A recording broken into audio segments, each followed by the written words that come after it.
Welcome to another episode of The Watchdog with me, Lowkey, here on MintPress. We are week in, week out, covering the stories which are shunted to the margins of public consciousness and hoping to expose some of the things that those in power who rule our society would wish to be hidden. And this week, we have one of my favorite journalists to come in and talk to us about his recent series of stories about Sir Keir Starmer and also about his new book, which I hope everybody will pick up. We're joined this week by Matt Kennard from Declassified UK. Matt, thank you for joining us. Thanks for having me again. How are you? I'm good. I'm just fresh out of doing 5 big stories about Sir Keir. So. Yeah, absolutely. So if we can start with his time at the CPS. Now, I think Keir Starmer benefits from a sort of well-managed blank slate type of image, whereby people can project onto him the kind of politics which they see useful at the time in order to support whatever argument it is they are trying to make. However, if you analyze his behavior, not only at the CPS, but also within leadership, clearly, we see a striving authoritarianism, actually, but also with, the first in your series of stories about, or your recent series of stories about Keir Starmer, you also see somebody that wasn't really shy about getting what he could out of the public purse. So, your first story looks at his expenses when he was heading up the CPS. What can you tell us about that? Yeah, just to go back to what you started with, which is his reputation, which is carefully calibrated by him and people around him, and is based on quite thin evidence, really.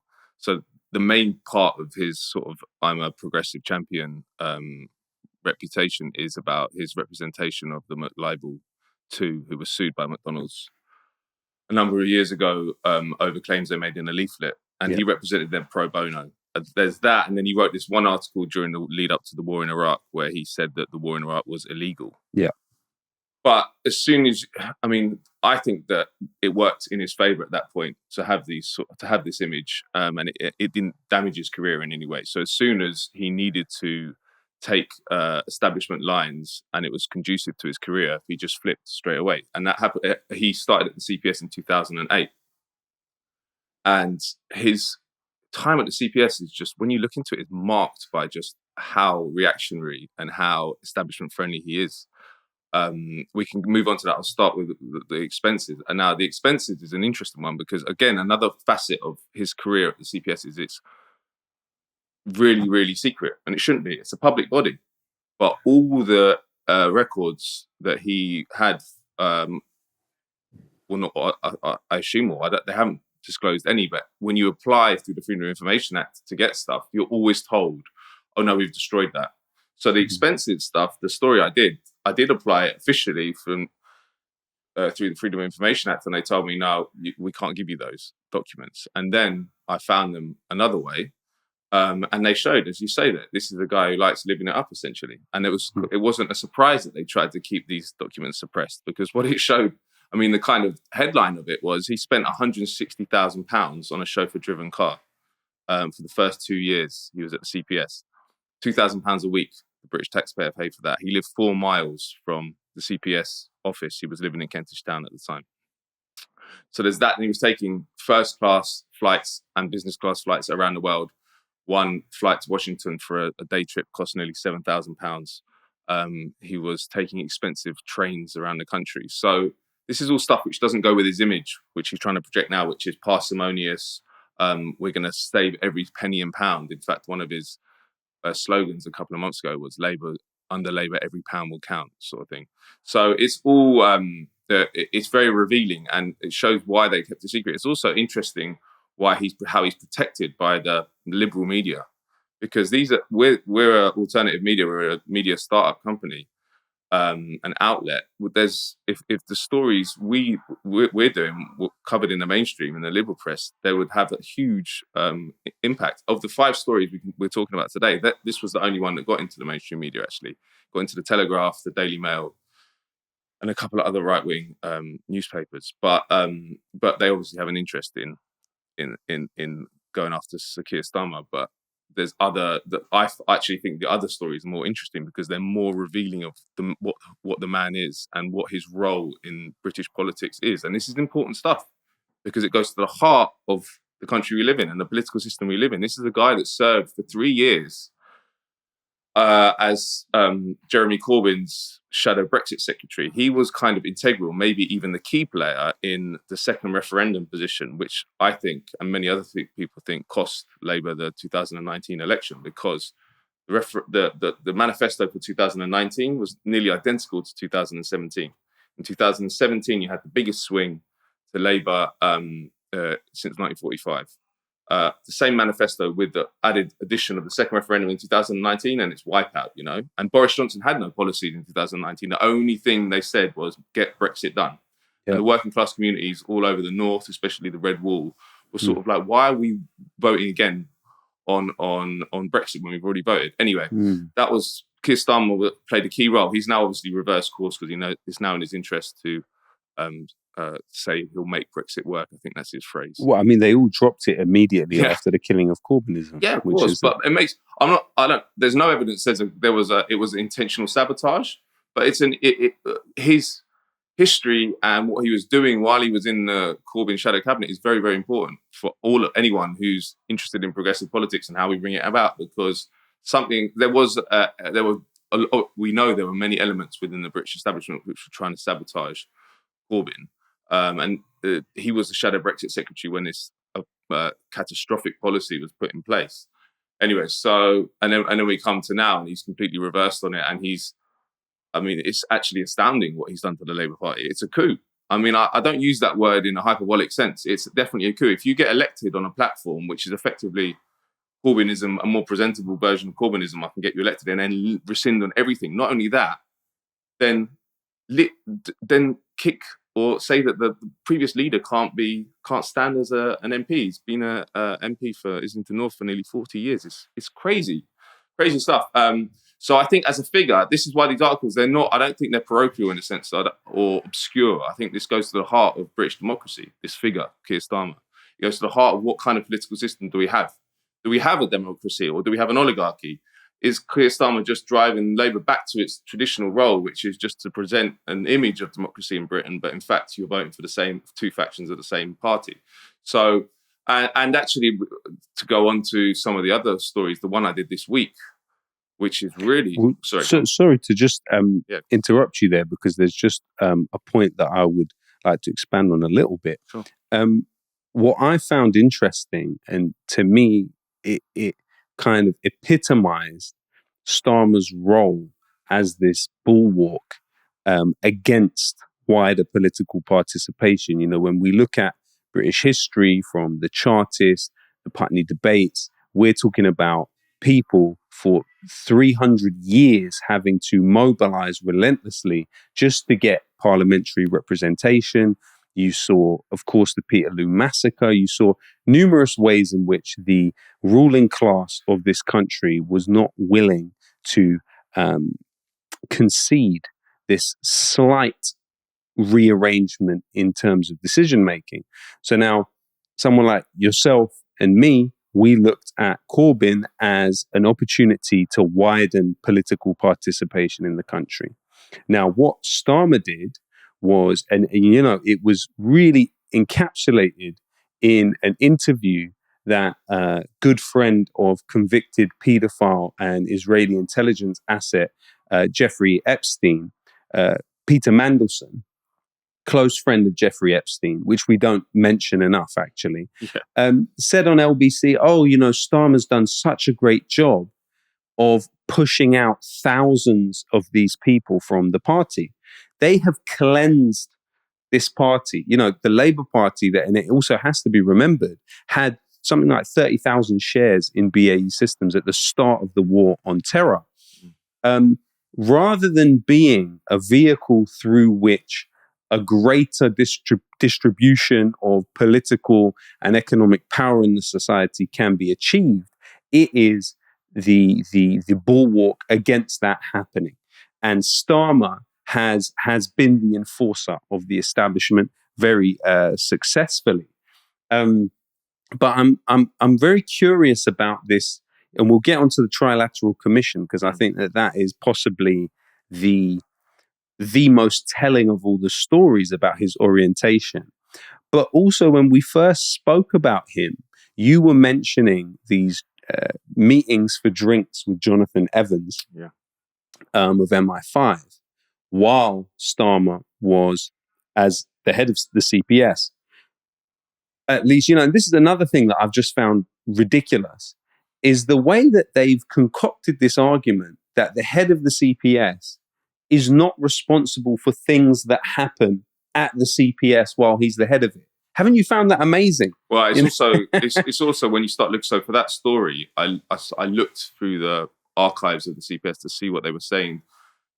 For the viewers, this was a case in 2010 and then 2012 where the CPS was in charge of making the decision of whether to prosecute MI5 for its role in CIA torture, and then later on MI6 as well.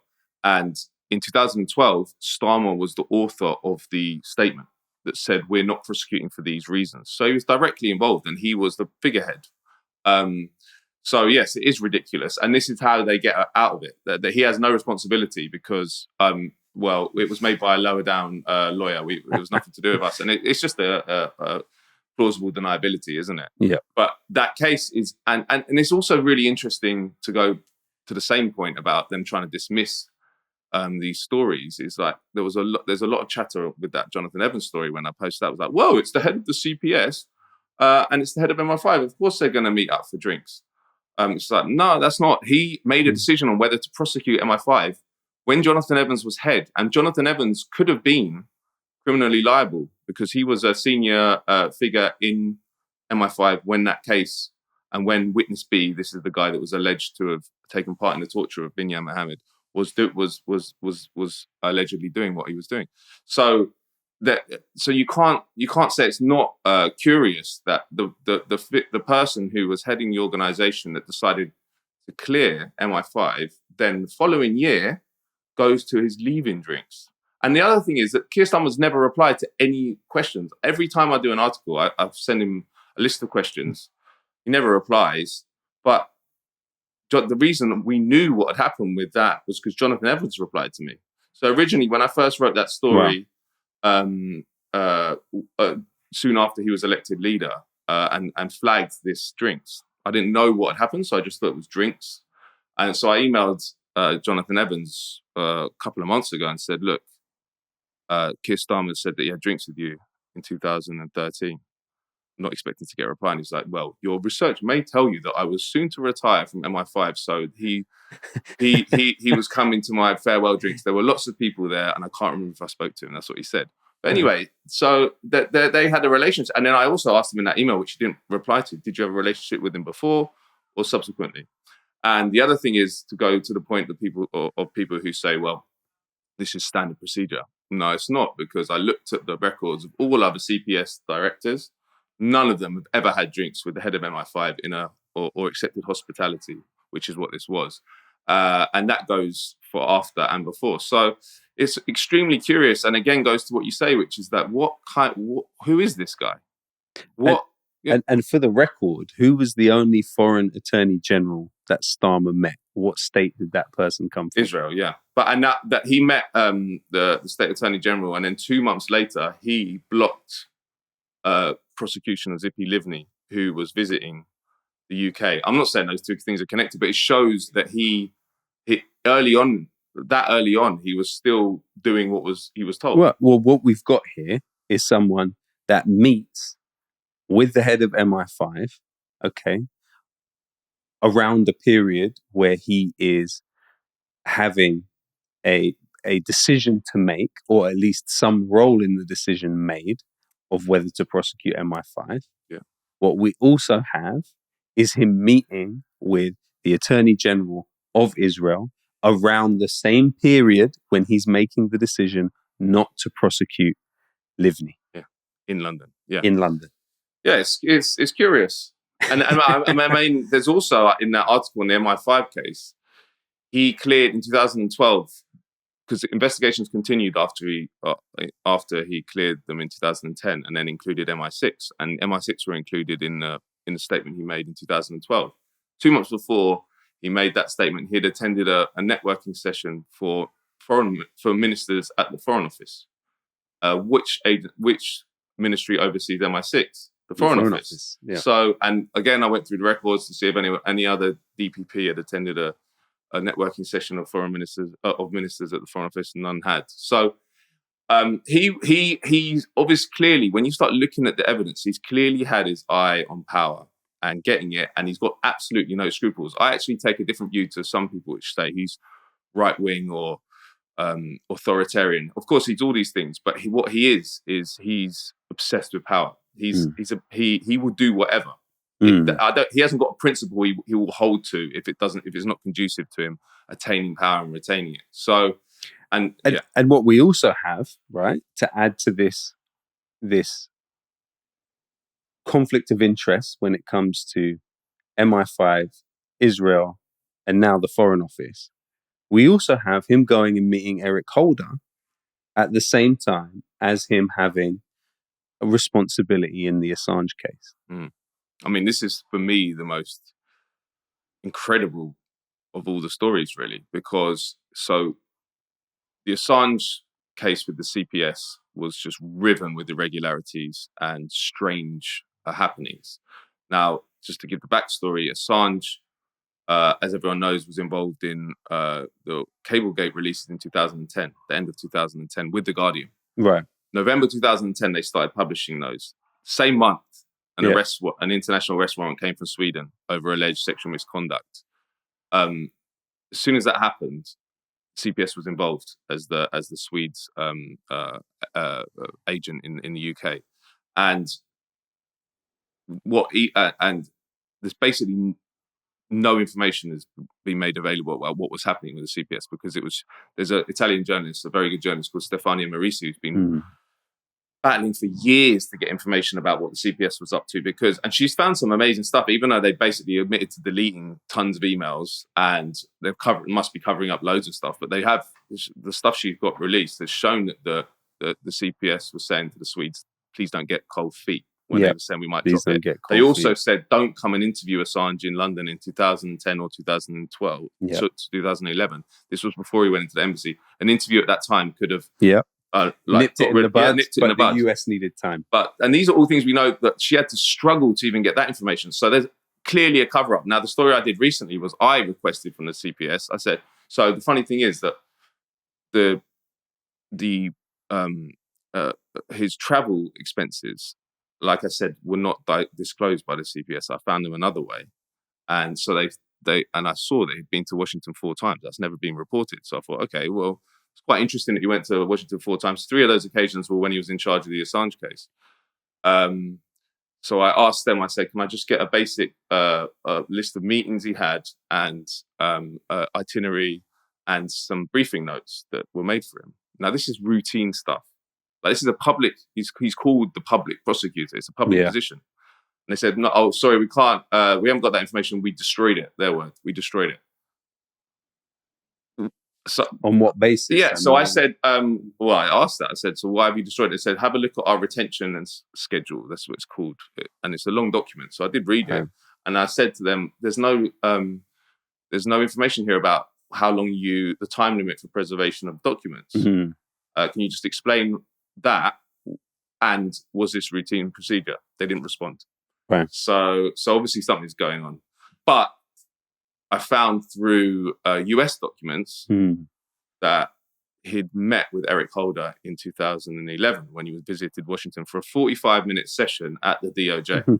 Now, the previous year, Holder had said in a press conference soon after the Cablegate releases started, as I said, in November 2010. Following month, he was asked in a press conference about it. They asked, what are you doing about it? Are you going to use the Espionage Act? He said, that's one possibility, but there's other statutes we can use. And then he said, I've initiated a bunch of actions that I can't disclose, but we're working on it effectively. Following year, Starmer's going there for a 45-minute meeting with him. While he's in charge of the CPS, the head of the National Security Division of the DOJ is also present. The UK liaison prosecutor to the US is also present, who deals with extradition. So I can't say whether they discussed the Assange case, but the personnel that were there present would indicate that it was something that might have come up. I asked Starmer about this; he didn't respond. So, it's amazing, the cover-ups, and he was integral to the Assange case, effectively, like what his organisation was, and there's never been any information about his role that's come out apart from that document which I revealed in this article.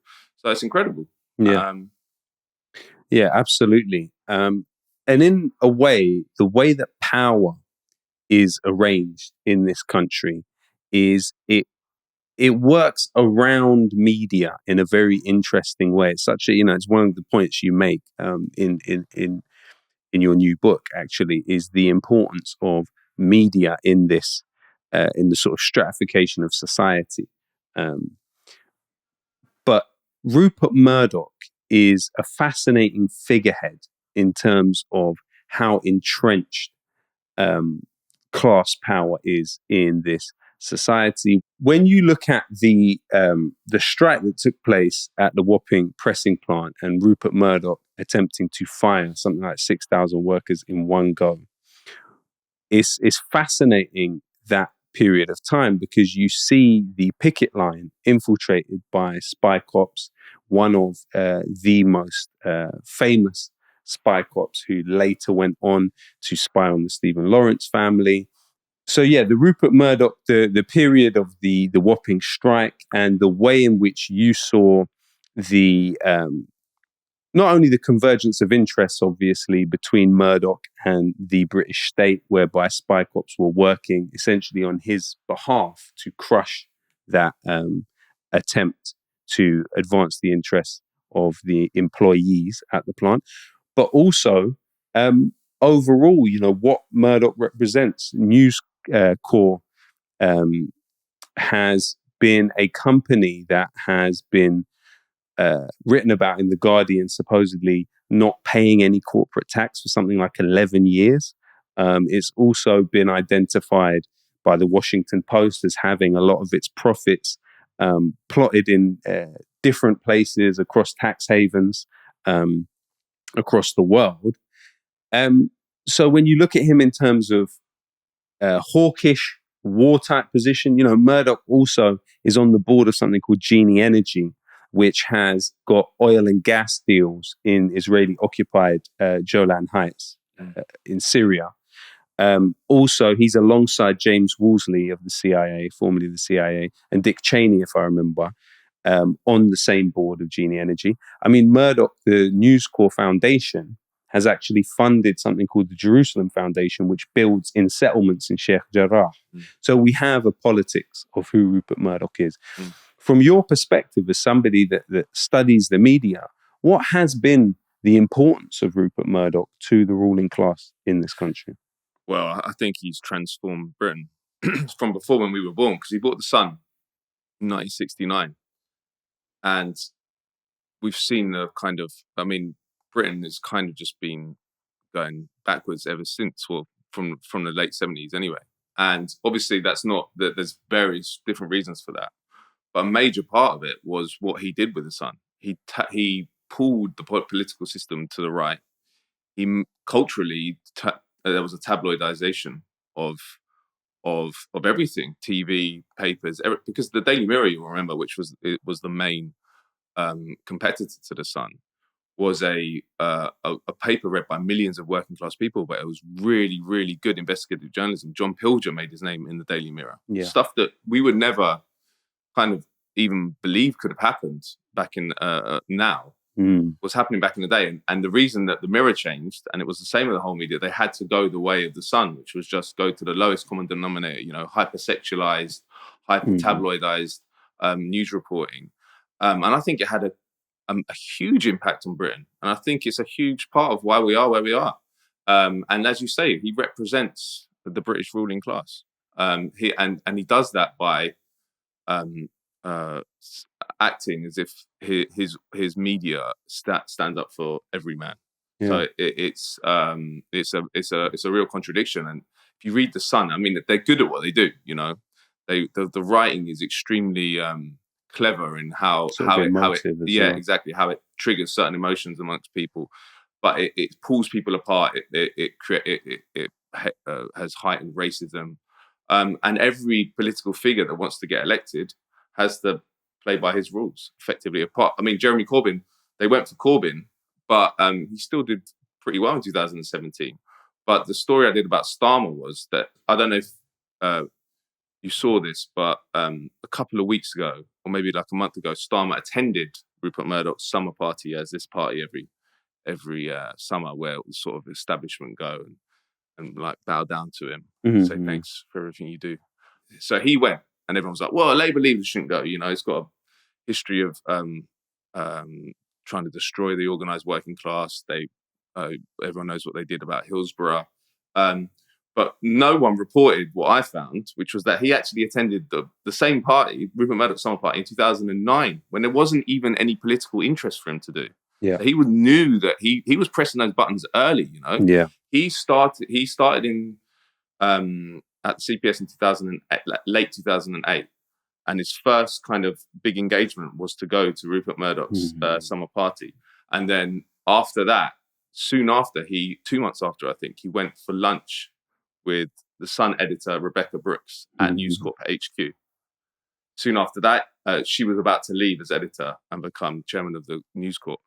Soon after that, he went back to News Corp HQ and had lunch again with Dominic Mahon, who was the new editor. There's no evidence that he ever socialised with any other editors from the British press. So that's pretty amazing in itself. The other facet of it is that he went for eight or nine lunches with other Murdoch journalists from the Times and the Sunday Times. Yeah. So it adds up to, I think it was like 10 engagements. He also went to the Times Christmas party. 10 engagements with Murdoch Press, and I think altogether the rest was maybe 6. So you see that he was focusing on the Murdoch Press early. And then the interesting thing, and it's always the case with Starmer, he just sacks it off when it's not in his interest. So in 2011, the phone hacking scandal broke, where Millie Dowler's phone had been hacked by The Sun. Yeah. And obviously he was part of the process because there was discussions about who get prosecuted. Yeah. And then bang, he stopped socialising with any Murdoch journalist after that. There was no hospitality. Right. So, and it was also the case with so I mentioned the chauffeur-driven car. Yeah. So he had that for 2 years. Embarrassing story is written about it in the Daily Telegraph.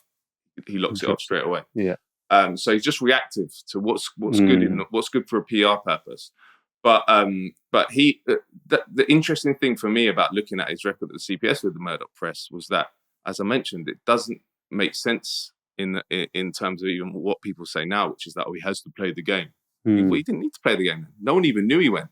He was ambitious. He knew where he wanted to go, and he knew what people he needed to surround himself to get power. And that's why you'll see when he gets power, there's this argument now from The Guardian, people like Polly Toynbee, which is like, oh, he's just doing this to get into power and then he'll do good things. Of course, it's rubbish. He'll do worse things because the pressures when he's in power will be even more acute from the right. Yeah, they're coming in now that he's just doing it because he's got no principles. But when he's actually in power, there's going to be tons, the different influences and interests that impinge upon the British state, foreign and domestic. He's just going to wilt completely. So I think that he will probably be not much worse than the Sunak government domestically, but on foreign policy, it's possible that he could be actually worse than the Tories. Yeah. And we saw, whatever the Tories have done foreign policy wise, and then awful, none of them has ever committed a crime as awful as what Blair did and Blair's cabinet, including Gordon Brown, did in Iraq in 2003. Yeah. Destroyed a whole country. So it's important. And I think that, like a lot of what we've talked about, it's indicative of who Keir Starmer is, that he was doing this back then. It's also indicative that no media, again, has covered this. Even the right wing, which is interesting. Like this, apart from me, and Declassified, no one's been writing about this stuff. because these are some of the sacred aspects of our society. Last time we spoke on this show, we were talking about the British American project, but a key context to that was later something that you, Declassified UK, published about, which is that there's 12,000 US soldiers in this country. Our perception of that, even at the point when we were talking about the British American project, was probably a lot less than that. So can you tell us about this 12,000 US soldiers on British soil? Of course, Ansa Koulas was a CIA agent, and she drove out of one of the bases and drove in the wrong direction and hit Harry Dunn, killing him. So we're occupied by the United States, and no one talks about it. But we have the 12,000 troops that we know about, spread across 11 so-called RAF sites. They're still owned by the Ministry of Defense, but they're operated by the Americans, and effectively they're American bases. RAF Crowton, which is where Skoulas was, is a massive CIA station. They're sending up to 1,000 spies there. Then you have GCHQ Bude, which is GCHQ is the largest intelligence agency in Britain, and it has a site in Cornwall where all the transatlantic cables come to. And that's Snowden's leaks showed that is operated effectively by the NSA. They pay for its maintenance and all sorts. So, it's an occupation of military and intelligence. The interesting thing is you can get quite a lot, not a lot, you can get figures about the American troops. Now, you can't get any information about the spies. None, which is outrageous. We're a sovereign country. If we've got 1,000 spies at one base, how can you be a sovereign country if you have 1,000 foreign spies at one base? How can you ever be a sovereign country if your main intelligence agency has one of its main sites being run by a foreign intelligence agency? But it's all assumed that we are just the 51st state, and effectively we are. And it even goes to go back to the Assange case. And one of the most amazing things about the Assange case was it shows that our judiciary is occupied by the Americans effectively. It's outrageous what's happened in the legal process with Assange. Tell us about it. Well, I mean, just to pluck one example, Rebecca Vincent, who is the international advocacy head at Reporters Without Borders, a mainstream press freedom group. She said getting access to Assange in Belmarsh prison is harder than getting access to political prisoners in somewhere like Turkey, where they got the most journalists in the world in prison. And she had an appointment booked, and they refused her to go in. That's the prison system, and it's outrageous. It wasn't reported. They get away with it because it's not reported. In a functioning democratic society with a functioning media, that would be front page of every paper. Yeah. A journalist is in prison for 4 or 5 years for publishing evidence of war crimes. But secondly, even civil society can't get access to him. Yeah. But that's the sort of prison. I've done so many stories about the legal. I don't want to bore people with it, but the actual legal process itself has just been so obviously politicized. I'll just give you one example. Again, only reported by myself and Declassified. We found that Operation Pelican, which was the secret police operation to spring Assange from his asylum in the Ecuadorian embassy, 18 UK government staff were assigned to that. Yeah. 18 government staff. So asylum is a right enshrined in the Universal Declaration of Human Rights. Ecuador is a friendly country, so he should have been given safe passage out. It's completely outrageous that not only they didn't do that, but they put 18 staff on the police operation to get him out. Yeah. Again, we reported that. No one else has reported it. Just as a kicker to that, the Foreign Office were accused of misleading Parliament by not revealing that they had 3 staff when they were asked by an MP. Anyway, so this I could literally talk for days about all the examples, but it did. One of the most scariest part of the Assange thing is how the judiciary has been captured by the state, but not only the UK state, by the American state. Yeah. You have now, just to finish with this, which is so outrageous, it's Orwellian. You have a journalist who published evidence of war crimes, who's been approved to be extradited by the UK judiciary to a country which is on record as plotting to assassinate him and on record as spying on his privileged conversation with his lawyers. Even within the women's toilet.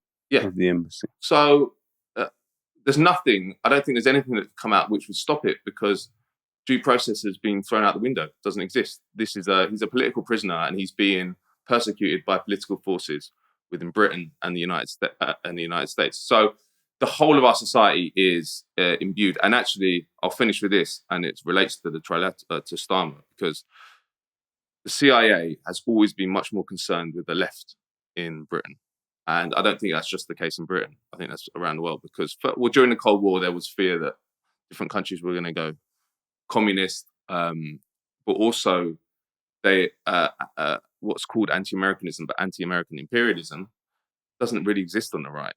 It's not they don't need to worry about the conservatives. They've never been in a position where they're saying, "Oh, we don't want you to invade somewhere." They're saying, "How can we get involved?" Whereas the left, there's elements they don't rise up to the top very often. We saw it with Corbyn, we saw it with Michael Foot.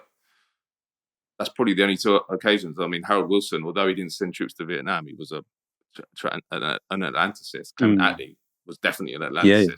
So they want to maintain that, the left. You mentioned the British American Project, that was one part of it. But there's many, many different parts of it. And I think that the reason they get away with it is because it's just not reported. Like, if it was reported in the way that they report, say, the European Union with Brexit, which is that we want to be a sovereign country, or we want to make our own laws. All those people, Nigel Farage has never mentioned the fact that there's 12,000 troops. He's never mentioned the fact there's a base with 1,000 spies from a foreign power here. It's not problematized in any way for them. And so then where does this organisation, the Trilateral Commission, which has had Rory Stewart, which has had Michael Gove, which has had Jeffrey Epstein, which has had George Bush, I think Kissinger.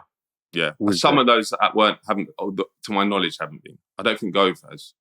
So Gove spoke with Starmer at a Trilateral Commission in thing, London, but he may not be an official member. Well, he may have been, but he does.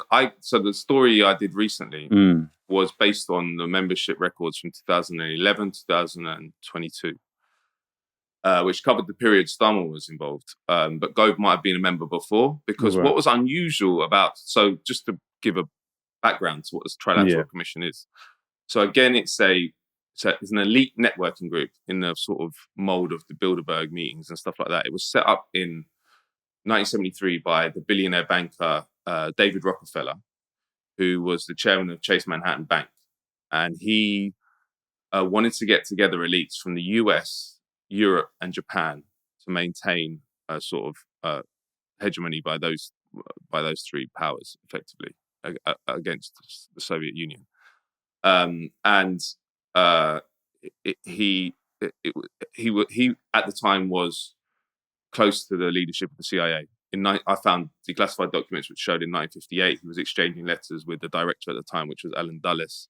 Then in 1978 he was invited into the CIA to be a guest speaker. Then in 1980 he went in to meet the director, who was at the time. So he was close to them at the time. And then you see that US intelligence has always had a representation in the Trilateral Commission. It's a membership organization.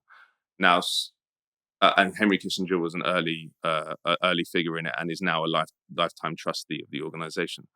And Starmer, so not the type of organization you expect a Labour politician to be in. Now, there was some articles a couple of years ago about Starmer being a member, but they were a bit chaotic. And there wasn't a timeline put on it. So I used those membership records to find out when he joined and when he left. And the amazing thing was that he joined when he was in Corbyn's shadow cabinet. So he joined, it's hard to know because specifically, but he joined between 2017 to 18. Now, he was shadow Brexit secretary from 2016 to 19. And I contacted Corbyn's former spokesman, James Schneider, and said, "Did you know about this?" And he said, "No, we didn't, and we would have blocked it." Because they did block him. He tried to take an outside job with a city law firm.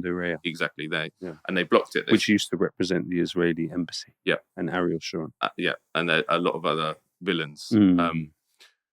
And so they said we would have blocked it like we did with that, and it was completely incompatible with our policy program, which is about redistributing power and wealth from the top to the bottom. And obviously, Trilateral Commission is about doing the opposite. It's about just entrenching elite interests and corporate interests and state interests.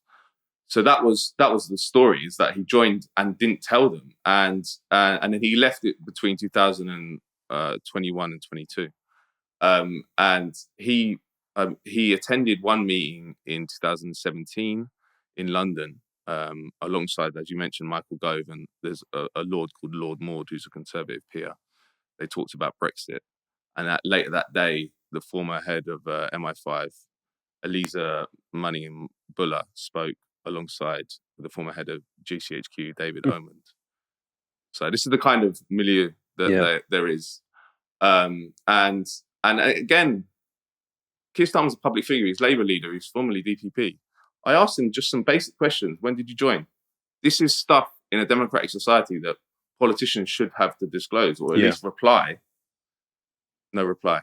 Yeah. So, and just this kind of kicker to this is that he served on Trilateral Commission alongside two former heads of the CIA, including David Petraeus, who was head of the CIA from 2011 to 12, and the former head, George W. Bush's head of U.S. National Intelligence, John Negroponte, who has a pretty unsavory history in Central America as well, if anyone wants to look into that. So these are really, really unsavory people connected to deep parts of the state that he was serving alongside while he was in Corbyn's cabinet. Now, this is where it gets important, because we know that CIA was trying to sabotage CND, Michael Foot, and other left-wing forces in Britain in the 80s. We know that. That's come out. We don't know what they were doing during the Corbyn years, but we know that Mike Pompeo came in 2019 and was recorded saying privately, saying, "We will do our level best," that's the quote, "to stop Corbyn getting elected. It's too late to try stuff when it's already happened, so we'll do it now." And he spoke about a gauntlet being laid out, which implies that they had knowledge, at least, of traps and obstacles that. Of course, I mean, CIA they're veterans in overthrowing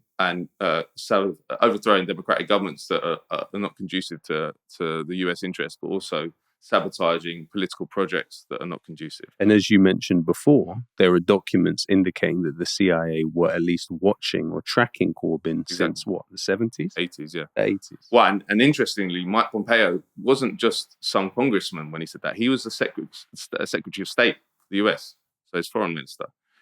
The previous year, he'd been the director of the CIA. And at the time he made that speech, well, it wasn't a speech, actually, it was recorded privately saying it. So, and it got leaked. But at the time he made that statement in London, Keir Starmer was on the Trilateral Commission alongside with these two former heads of the CIA. So it's interesting. And then I interviewed Corbyn last year and asked him about it, which is interesting in itself because no one's ever asked Corbyn about it. Everyone goes on about Russian interference in Britain, which exists, but is minimal really compared to what you see with the US, what we've talked about, the military occupation, intelligence occupation. No one's even asked him about it. And he said to me, he said, the quote was, he thought that Pompeo was sending him a quite deliberate message. Yeah. So interesting. And then he brought up the CIA organized overthrow of Salvador Allende in Chile in 1973. He brought that up. So it's important stuff. It stands alongside Gough Whitlam in Australia. It stands alongside the multitude of coups and overthrows of democratically elected leaders that have taken place in the global south since the Second World War. And in a way, what we've pointed out through this episode is there are at least 5 major instances of serious conflicts of interest when we look at Keir Starmer's past. So, number 1, you have his meetings with Jonathan Evans of the MI5. Around the same time he's dealing with the MI5 cases. You have the meetings with Eric Holder, which the evidence was then destroyed for. Same time he's dealing with the Julian Assange stuff.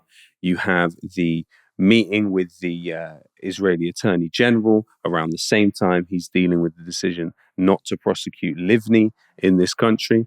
And as you pointed out here, you have this example of the Trilateral Commission as an organization, including the CIA as a member organization and even officers on it at the same time, key CIA figures, massive giants of the CIA. You know, when you're talking about David Petraeus, you are not talking about small fry here. This is a serious individual. And these are people that were shoulder to shoulder with Keir Starmer at the same time as they would be involved in mechanisms to subvert the achieving of a more just society and subverting Corbyn. So all of these things show you a political orientation of a person. And it's absolutely vital that people are realistic about who this Keir Starmer is. Now, just before we finish, Matt, I think it's important that we ask you about your new book that has come out, Silent Coup. And also you dedicate it to Gavin McFadden. Can you tell us a bit about Gavin McFadden? Yeah, definitely. He was an amazing man. The funny thing, not many people know this. So he was the investigative journalist over decades and founded the Center for Investigative Journalism around the time of the war in Iraq to kind of increase the possibility of good quality adversarial public interest journalism in Britain and around the world, because it was about training journalists from around the world.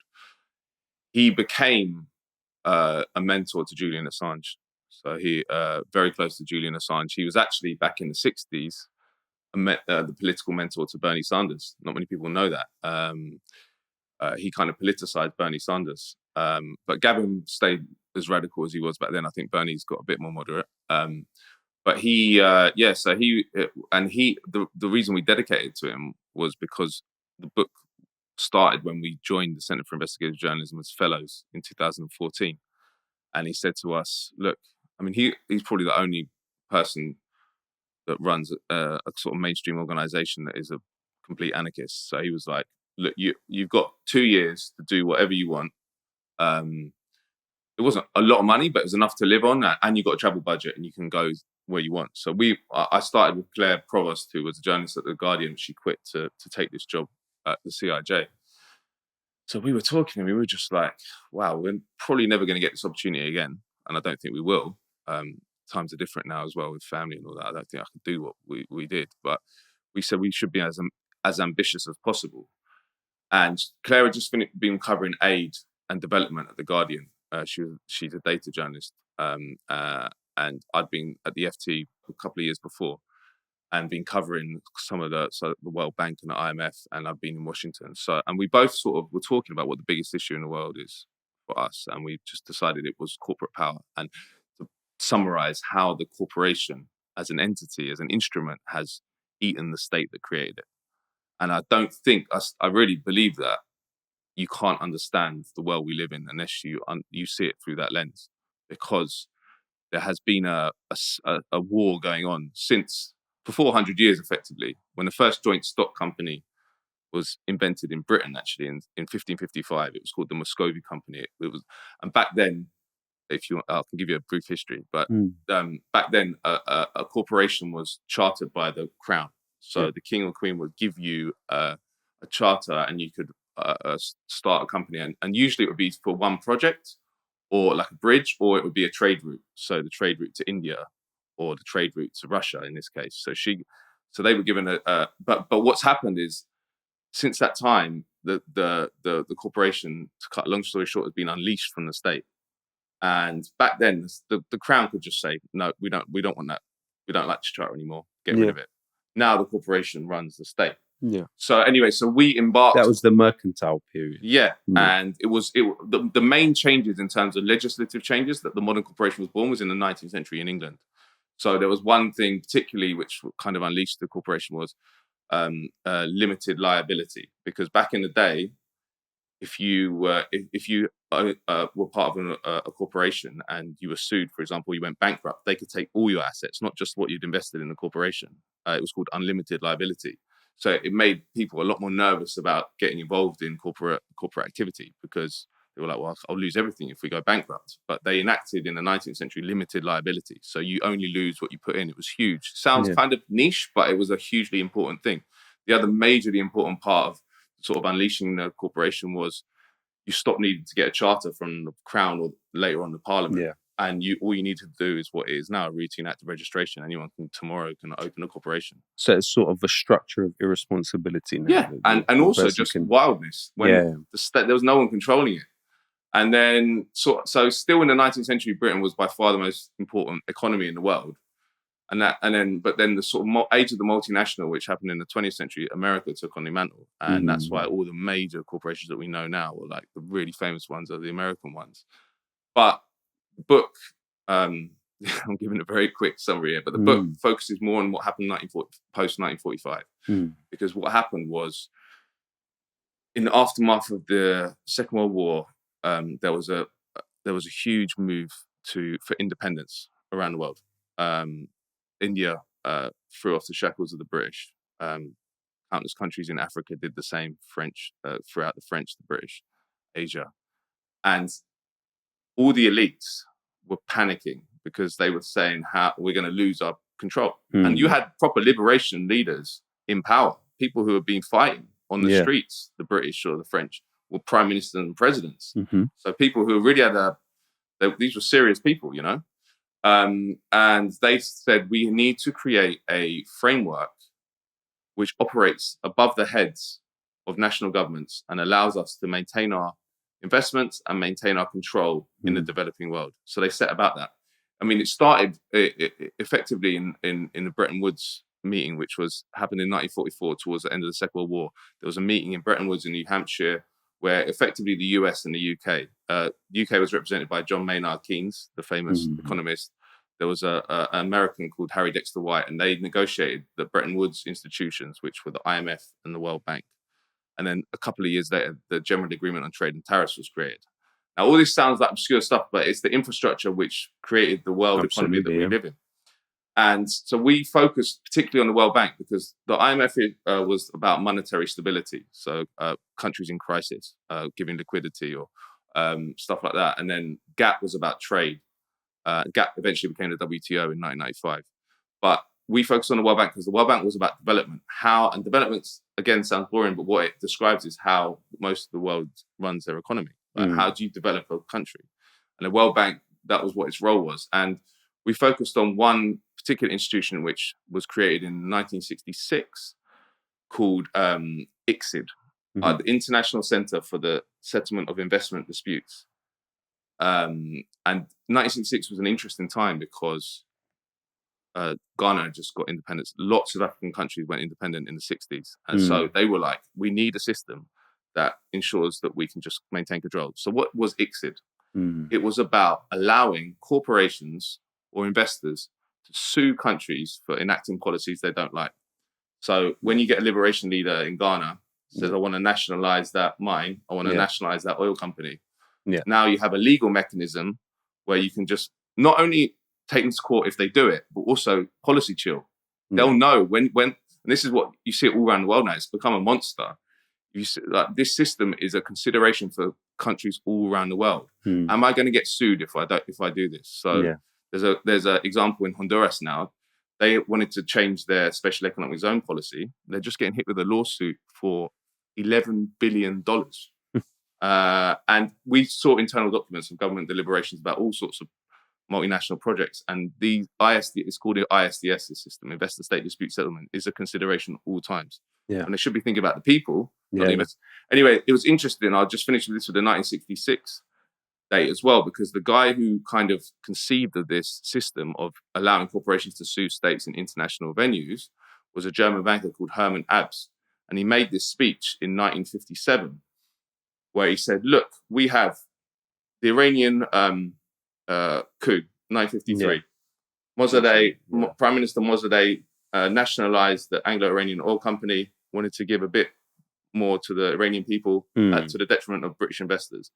So CIA, MI6 took him out. Following year in Guatemala, Jacobo Arbenz, a social democratic president, distributed a little bit of land from the United Fruit Company to peasants. Again, CIA took him out. 1956, President Nasser in Egypt nationalizes the Suez Canal. Yes, There's an invasion by France, Israel, And and Britain. Now, he's making a speech in San Francisco in 1957 referencing all these things because obviously this is the year after Suez. And he's saying, we don't want to have to go in hard like this. We don't want a system where we have to keep doing coups and like just getting rid of leaders that are... We want to create a system where they can't move. Yeah. And it worked. So ISDS is one part of that. There's lots of others. So the book goes into many other parts of it. And the upshot is there's an international infrastructure, a web of control, which means even if a liberation leader gets into power, they can't move. The most sort of profound experience in the reporting of it, because we went to 25 countries to look into this stuff, was in El Salvador, where we interviewed one of the ministers, and it was then run by the FMLN, which were the political party which came out of the Marxist guerrillas in the 80s that were fighting the military, the US-backed military government. They lost eventually, but anyway, we said, okay, well look, you're ostensibly a Marxist, and you're doing nothing in this when you're in power. And he said to us, we can't move. This infrastructure that I'm talking about has pushed you in. If you nationalize that thing, you're going to get hit with a lawsuit. Yeah. If you tax the rich a bit more, you're going to get taken out by some US-backed civil society. There's a whole way of doing it, which basically just means you've got to run your economy in the interests of international capital and transnational corporations. Yeah. And then obviously there's the hidden hand if you go against it, it takes you out. We saw one leader which successfully took on the whole system. And all the leaders kind of that have taken on the system successfully have been in Latin America. But Bolivia, there was a coup against Evo Morales in 2019. They tried a coup against Chavez in 2002. We saw what they did in Ecuador when under Moreno, which was effectively a coup. He was elected on a platform which he went against, kind of like Starmer, you know. So the book was just it was an amazing experience because I went into it thinking that corporate power is the most important issue of the day, and I came out thinking, I still think the same thing. I mean, we get criticisms because there's parts of the left, which I understand. It's the debate that we need to have is that they focus on the state and they're saying the state is the problem. But I think even if you think the state has power, so the state does have nominal power. It can do things that the corporation can't. But those decisions are being made in the interests of corporations because the mechanisms are in place for the corporations to exert control on them. So it's not just the corporations exerting power; it's corporations exerting power through the state. And everywhere I went, and I was talking to peasants who were fighting corporate power or activists in Colombia. We went to Colombia and interviewed people who were fighting back against Chiquita, the banana company, Tanzania, peasants who were getting their land taken by corporations. I was always saying to them, like, come on now, like, okay, the corporation not interested in you, they just wants to make money, but you've got government. Ostensibly a democratic government in a lot of these places. What are they doing for you? Surely, and they all thought that was a strange question because they're working for the corporations. And that's, I'm not making it up. That's what they all said. The government, and that's what you see on the ground. The government is not. It's just been completely colonized. The government's not. And I think that's something that the left really needs to understand. Is still this conceptual idea that the state and the corporation are adversarial entities. They're not. They're completely enmeshed. I mean, even in the kind of local context, Grenfell proves that. Yeah, of course. And it's only going one way. And I mean, even in the sort of Grenfell case, you see local government taking the hit for the corporation. Yeah. So the local government becomes ultra visible and focused on. Yeah. And even organs of government like the BBC will say, I remember going on BBC Radio 4 6 months after Grenfell happened. And so I'm talking to them about Celotex and Arconic, the companies responsible for it. And they're like, but isn't the council terrible? Exactly. And so I found that really interesting that I was being steered away from talking about these specific corporations in the aftermath of the fire to talking about local government. And that's very interesting. And I saw exactly the same thing. But what you see on an international scale is they talk about state corruption. Yeah. So corruption is the word of the day in the corporate-friendly Yeah. So every problem is put down to corrupt officials. Yeah. It's like, and then who's corrupting them? Yeah, who's corrupting them? It's like, what? So you're taking all their water for nothing. Yeah. But the fault is the person who's allowing you to do that. Yeah. Surely it's you, like you bought them off. You know what I mean? So, but that's the whole discourse. That's the problem we have. The whole discourse is generated by the corporations. So how do you have a clear understanding of how the world, a corporate-run world works when the only information you're getting is through corporate organs? Yeah. All the newspapers, apart from the BBC, which is gone. I don't even know what it's like. And then obviously the think tanks, which are all funded by corporations and arms companies. I mean, even the music, 99% of the music is owned by 3 companies: Exactly. Universal, Sony, and Warner. That's it. And social media like Meta and Twitter and Google. You know, it's like it's scary. And I don't. This is, and we called the book Silent Coup. But the coup's been going on for a long time. But I think now the coup is complete. I think there's very, very little spaces left in society that have not been colonized. You know, like even this kind of things that what's called the British religion is the NHS. It's now completely infested by corporations. Yeah. Something that you wouldn't even, and that was done by the Labour, you know, which is why I guess Corbyn was so interesting, because we've gone so far one way, and then you have this guy who's against all of it, and it's like a glitch in the matrix. Yeah, and they managed to destroy him so completely, I guess, because I think it would have been maybe harder to do that back in the day, but there was no infrastructure, any kind of solidarity infrastructure or state or kind of public infrastructure is gone. So you just had the whole.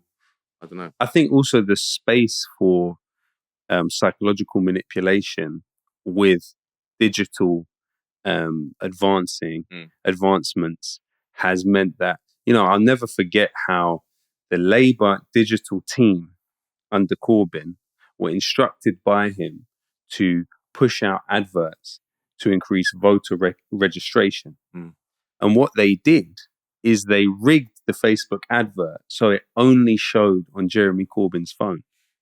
Can you imagine that? And this was reported by the Times. These are insiders, right, in the Labour digital team, made adverts on Facebook that would only appear on Corbyn's phone and wouldn't go out to other people. Just think about that in terms of the ability to sort of analyze human beings and then shoot them stuff that they might respond to. And it was just a laboratory. Corbyn was a laboratory of experimentation of how to subvert this movement. You know, they were doing experiments every single day on manipulation of people's kind of feelings and emotions. But I think that that Marx thing of capitalism creates its own gravediggers. There is I feel that with Corbyn, because the system destroyed him, right? But he was maybe the only thing that could have saved it, because it's going so far one way now that there's going to be also like it's disintegrating as a society where we are now, like Britain. And that's, in the end, it's not going to be good for even the establishment, because you're going to see all sorts of social problems which are going to impact on their ability to make profits. So I don't know. Well, I mean, in a way, he also directed people into believing that something could happen through the political system. He basically testified to the redeemability of the political system for some type of social change. Yeah. Gone. It didn't exist. We thought it existed, but it didn't. Yeah, and where does that anger go? You know, like we're in Tottenham now. In 2011, you had the riots. Here and other places, and that was rage about police brutality, and a bunch of different things. But I would be surprised if that doesn't happen again. And to go back to our man Starmer, I think that what it will happen with him is he will be elected in the next election, because the Tories are so awful and people are crying out for a change. And I think Corbyn would have got elected without the second referendum in 2019, but he'll get elected, and then people will come to the realization, which we already are there, but I don't think there's parts of society that aren't there, that he's not going to be any different to Sunak. Well, also, we can't forget the Paul Mason emails with his handler. Yeah. Right? So there's emails taking place between him and this individual from the British Foreign Office, in which he's giving Mason advice on how to attack the Tory government and basically how to sell Starmerism. So he's being given a layup to come into government. Of course it is. But you're right. But everyone's going to see that he's the same as Sunak, and then, and the liberal establishment is selling this, has sold this idea for years now. It's all Boris Johnson. He is a corrupt, awful individual. There's never been someone as bad as him. Once we get rid of him, it will be all right. Sunak, he's awful as well. We just need to get rid of the Tories. They don't have, because they're liberals, they don't have the structural analysis that we live in an oligarchy and the Labour are part of the same system. So that's obviously, it's going to become very apparent. It's becoming apparent now. I mean, like what Starmer's he's saying that he won't even get rid of the child benefit cap, you know, stuff like that. People are coming to the realization, but when that happens at societal level, I think there's going to be all sorts of like social unrest, civil unrest, and I think it's going to get really dark here. Well, let's see. I don't think he'll last that long. My take at the moment is, because he's such a charlatan and such a clear, doesn't have any principles. I don't know. And apparently, from what I've heard, that even people on the Labour right, he's not liked that much because he's so uncharismatic. Like even with Blair, obviously politically, and he's a war criminal and he's politically awful, but he had some charisma and he can make a speech on the hoof and actually appear a bit convincing. Like Starmer, you just feel like going to sleep, you know? Well, I mean, the interesting thing about Blair is he even seduced Rupert Murdoch's wife. Yeah. This has been written about at length. His relationship with Murdoch's wife is part of the reason that Murdoch and his wife divorced. Yeah, I heard that. And but I think that, just to finish with Corbyn, I think that he will become a relevant figure again. I mean, I think he's relevant, but I think at that point when people, I mean, he's still relevant, you know. What he says, people listen to. But I mean, there's also the race against time in terms of age and everything else. But and also what he wants to be, what you want. Like he went through the mill, you know, from 2015 to 2020, like, and he's obviously in his 70s. If he wants to stand for London Mayor again, can you imagine a level of attacks which will gear up again? Yeah, I mean, and then there's only so much someone can take. Well, the problem is that he was an instrument through which the rest of us were battered. Exactly. That's the thing, and you worry about really a run for London Mayor becoming an opportunity through which to batter, blacklist, stigmatise, and screw over a whole bunch of other people who might be somewhere in his orbit around that push. So. I think the smart thing to him to do would be to stand again in North as an independent, because obviously he's got the community behind him there as well. And also, I think that because it's not going to be an interesting election. It's going to be the same people fighting for the same policies. Yeah. But the centre of that election, if he stands in independent, will be Islington North. Yeah. I mean, an amazing thing that I don't think we think about enough is that in the 2017 election in Islington, someone that ran against him was a gentleman called Keith Fraser, who was simultaneously a director of Stand With Us UK, which is an Israel lobby group funded directly by the Israeli Prime Minister's office. So even in 2017, they were running someone who was essentially, you know, an Israel lobbyist in the election against them. Yeah. How did he do? Yeah. Well, he was running for UKIP as well. How did he get any votes? No, he didn't. Yeah. But he sort of mouthed behind Corbyn, terrorist sympathiser, at the time when Corbyn was accepting his win. Yeah, I mean, it is interesting for us. I mean, like of our generation, to watch how British politics works in real time. What Starmer's done, putting everything back in a box. Yeah. Making them like the Tories, then presenting it as real opposition. This is what real opposition is. It's interesting. Yeah. Because you know all this stuff, but systems are quite hard to discern until they stop working like they're meant to. Yeah. And with Corbyn, it definitely stopped working as it's meant to, and we saw all these different pressure points. And I think it's that trilateral security state, but then also it's the cuddling between governments and corporations. Because if you think about the British-American project and you think about the plethora of US corporations that fund it, so are these pass-through? Are these pass-through organizations through which funds is being directed into this country? You know, you look at some of the most visible Israel lobby groups in this country that went hard against Corbyn. These organizations were getting tens of millions, some of them, tens of millions of pounds from the British government yearly, especially during the Corbyn years. So what you're seeing is these three different kind of pillars working together and in tandem and helping each other in different ways. Yeah, I agree. And the interesting thing about Corbyn was he literally was the worst nightmare for those parents of the whole in Parliament. Yeah. There's no one with his record. Mm. Like, there's people with good domestic records and stuff, but there was no one with his history of international solidarity, anti-imperialism, pro-Palestine. Like, he was like literally like ticked every box for being a threat to the British establishment and the unjust system. And I think that the 2017 election was the closest. Yeah, but also will be a majorly important historical event when going forward, because since 1983, when Michael Foot lost on quite a left-wing anti-imperialist platform, and they called his manifesto the longest suicide note in history, right? And they always play this card, which is like, we are not right-wing, but you've got to be right-wing to get elected in Britain. Yeah. And 2017 showed that's not true. And I actually think it's the opposite. I think that they need to work so hard to destroy people like Corbyn, because he's popular. You imagine if his party had been behind him, he would have won in 2017 easily. The whole point, the establishment need to put these people in a box, because people will vote for them. People want to vote for well-funded schools for their kids. They want to vote for well-funded hospitals. They want to vote for publicly owned utilities. All these policies that he had, they're popular. So it's the opposite of what they tell us. That we need someone like Starmer or Blair. We don't.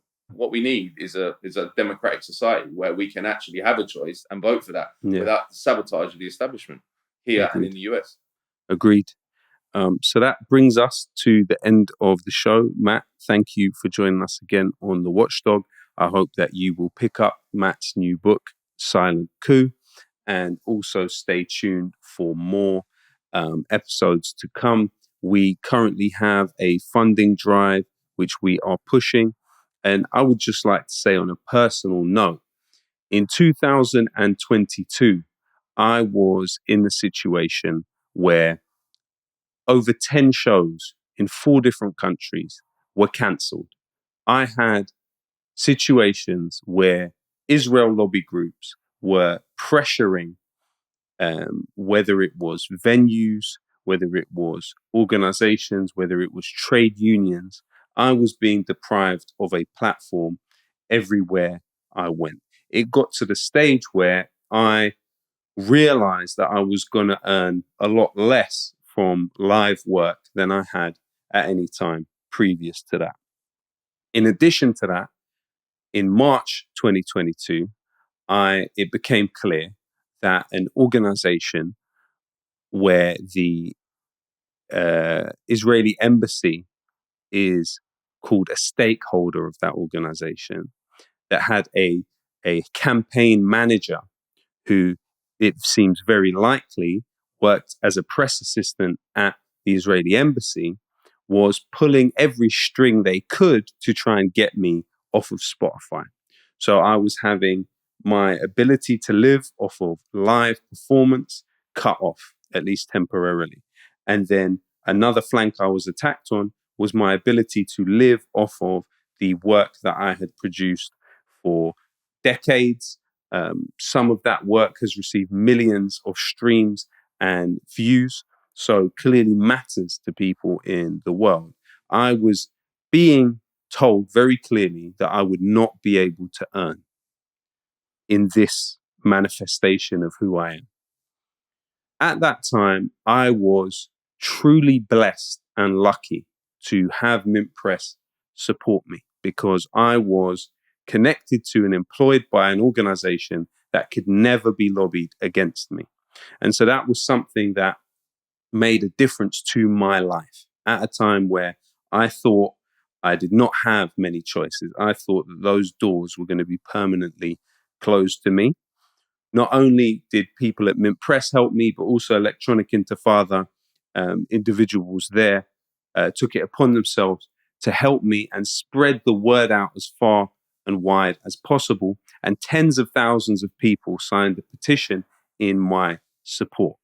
Those particular lobby groups faced a backlash. You know, that backlash was significant, but it wasn't decisive, meaning that I am still in a situation where events that I am due to speak at are being cancelled, and performances that I am due to carry out are being cancelled. It's also intensified the campaign to get me off Spotify. Within a month or so of me finding out that Spotify was being lobbied by this Israel lobby group, we found out that MintPress had been kicked off of PayPal and GoFundMe. Money had been taken from MintPress. It was later released by one of those organizations. But the reason I'm making this point is that to say the things we are saying and investigate the people we investigate, there is a price and there has been a price. In my case, I've been very fortunate to have MintPress support me. And it is vital that in order for us to continue doing this work and bringing this information to light, which clearly upsets people with power, we need support from our viewers. So anything that you can do for this remaining 30 days of our fundraiser to help MintPress continue its work would be absolutely greatly appreciated. And as I say, in my case, it really has made a massive difference to my life and kept me safe at a time when there are people with a significant level of power and sway in our society who definitely would hope that I cannot continue to do what I do. So please support us at MintPress. Thank you very much.